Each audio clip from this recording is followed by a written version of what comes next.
இதை விட பொறுப்பா ஒழுக்கமா யாருமா இருப்பா? பாவம் கணேஷ், படிச்சிருந்தோம் நல்ல வேலை கிடைக்கல. I'm really proud of you. நான் வரேங்க. வரேன் டாக்டர்.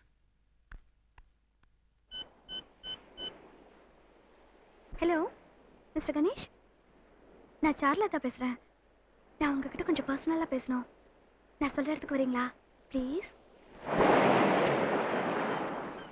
ஏதோ பேசணும்னு சொல்லி ஃபோன் பண்ணி வர சொன்னீங்க. எதுவுமே பேசாம அமைதியா இருக்கீங்க. உங்களை எனக்கு ரொம்ப பிடிச்சிருக்கு. I love you. உங்களை கல்யாணம் பண்ணிக்கணும்னு ஆசைப்படுறேன். என்னையா கல்யாணம் பண்ணிக்க ஆசைப்படுறீங்க? இது பாருங்க, எனக்கு பர்மனண்டா ஒரு வேலை கூட இல்ல. அது மட்டும் இல்லாம நான் வசதியானவனும் இல்ல. ஓஹோ, காசு இருக்கிறவனா பார்த்து லவ் பண்ண சொல்றீங்களா? காசை பார்த்து லவ் பண்ணா அதுக்கு பேர் லவ் இல்ல, அது வேற. ஒரு ஆம்பளை பொறுப்பா இருந்தா பொம்பளைக்கு பிடிக்கும்.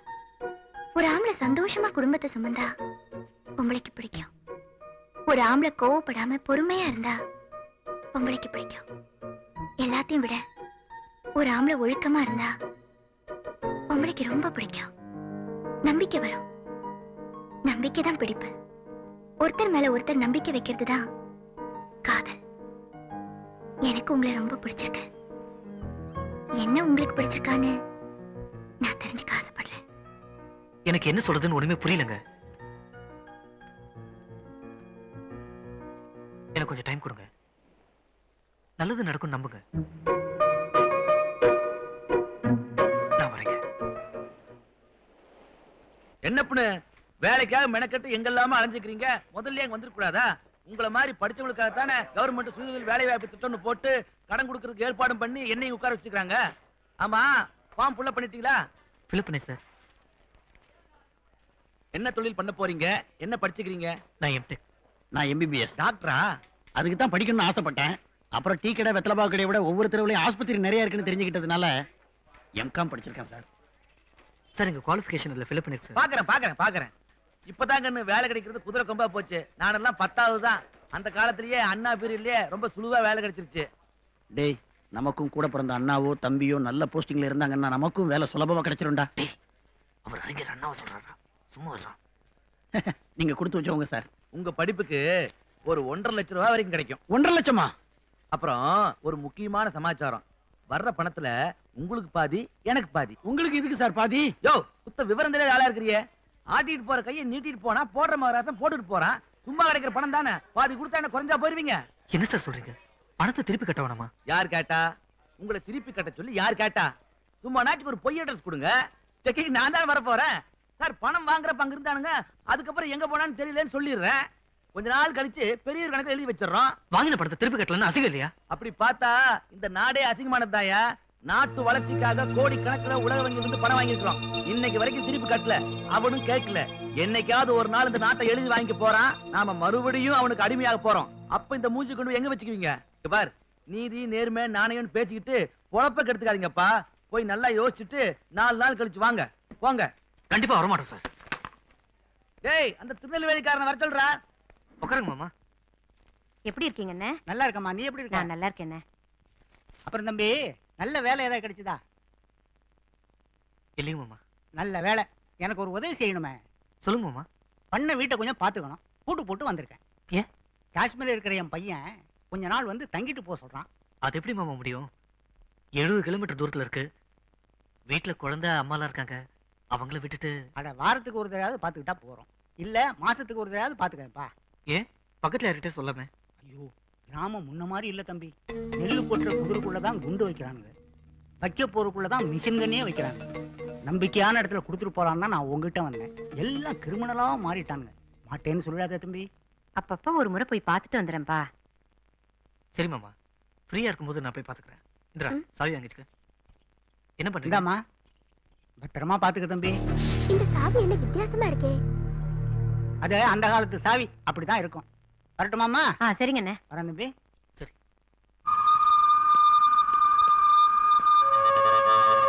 என்ன சார் இந்த நேரத்துல இந்த பக்கம் வார்டுக்கு போல?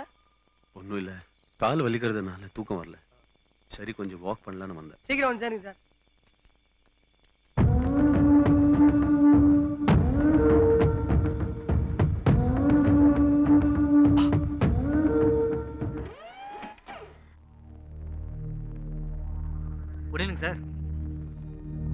சாப்பிட்டாச்சா? ஏன்? இன்ஜெக்ஷன் போட போறேன். வெறும் வயித்துல இன்ஜெக்ஷன் போடக்கூடாது, அதான். சாப்பிட்டேன். காட்டுலயாவது நல்ல சாப்பாடு கிடைச்சது. இங்க சாப்பிட்டு நாக்கு செத்து போச்சு. என்ன சார் பண்றது? வீட்டு சாப்பாடு மாதிரி வருமா? எங்க வீட்ல இருந்து கூட சாப்பாடு கொண்டு வரலாம், ஆனா ஹாஸ்பிட்டல் விட மாட்டாங்க, அதான்.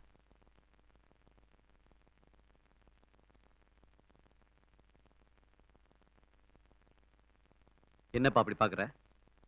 ஒண்ணும் இல்ல சார், உங்களை பார்த்தா எங்க அப்பா பாக்குற மாதிரி இருக்கு சார். உங்க அப்பா என்ன மாதிரி தீவிரவாதியா? இல்ல சார், காந்தியவாதி, சுதந்திர போராட்ட தியாகி. காந்தியவாதியும் தீவிரவாதியும் கம்பேர் பண்ணாதப்பா. ரெஸ்ட் எடுத்துக்கங்க, நான் வரேன். காலிங்கரா என்ன நெருங்க கூட முடியல. நாலா பக்கம் டைட் செக்யூரிட்டி. ஒரே ஒரு ஆள், பேர் கணேஷ். போயிட்டு வரா. பேசிப்பார், வேலை பேசிப்பார். ஸ்டாப் நிறுத்தப்பா. என்ன பெரியவர டிராப் பண்ணுமா? ஆமா, ஒருத்த மூச்சை டிராப் பண்ணும். செய்வியா? உன் பேர் கணேஷ். வீட்டுல அம்மா, அக்கா, தங்கச்சி, குழந்தை, 4 பேரு. யோ, யாரே நீ? இதெல்லாம் என்கிட்ட எதுக்கே சொல்ற? காரணம் இருக்கு தம்பி. நீ மருத்துவ சேவை பண்றீங்க, காளிங்கராயன். அவனை போட்டா 4 லட்சம். 4 லட்சம் பார்த்திருக்கியா? அடுக்கி வச்சா முழங்கை உசுரம் வரும். பரப்பி வச்சா 2 பேரும் உட்காரலாம். நீ வீட்டுக்கு எடுத்துக்கிட்டு போய் குடும்பத்தோட சௌக்கியமா இருக்கிறான். இந்த மருந்து வித்தியாசமான மருந்து. இதை குத்துனதும் பொசுக்குன்னு உயிர் போகாது.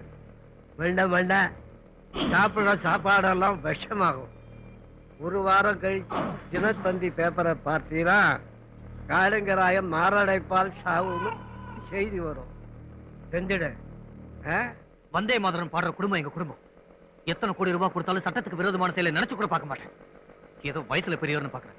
பய வேண்டாம்.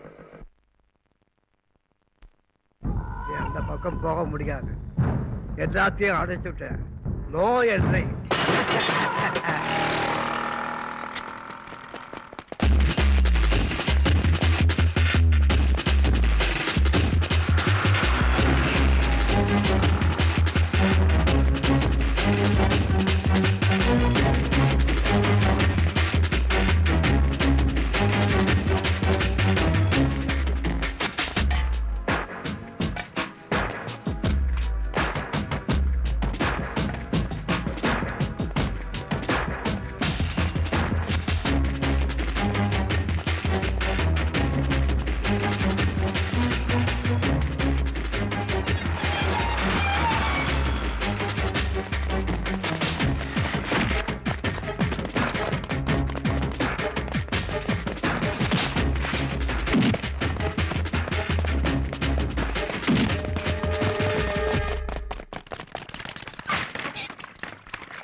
கணேசா, உன்னை எங்கெல்லாம் தேடுறது? என்னடா? அம்மாவுக்கு என்னடாச்சு? அம்மாவுக்கு திடீர்னு உடம்பு சரியில்லைன்னு ஹாஸ்பிட்டல் அட்மிட் பண்ணிருக்காங்களா? நீ போடா, நான் பார்க் பண்ணிட்டு வந்துடுறேன். டாக்டர், அம்மாவுக்கு என்னாச்சு டாக்டர்? என்ன புள்ளப்பா நீ? பெத்தவளோட உடம்புக்கு என்னன்னு கூட தெரியாம இவ்வளவு உசரம் வளர்ந்து என்ன பிரயோஜனம்? Useless fellow.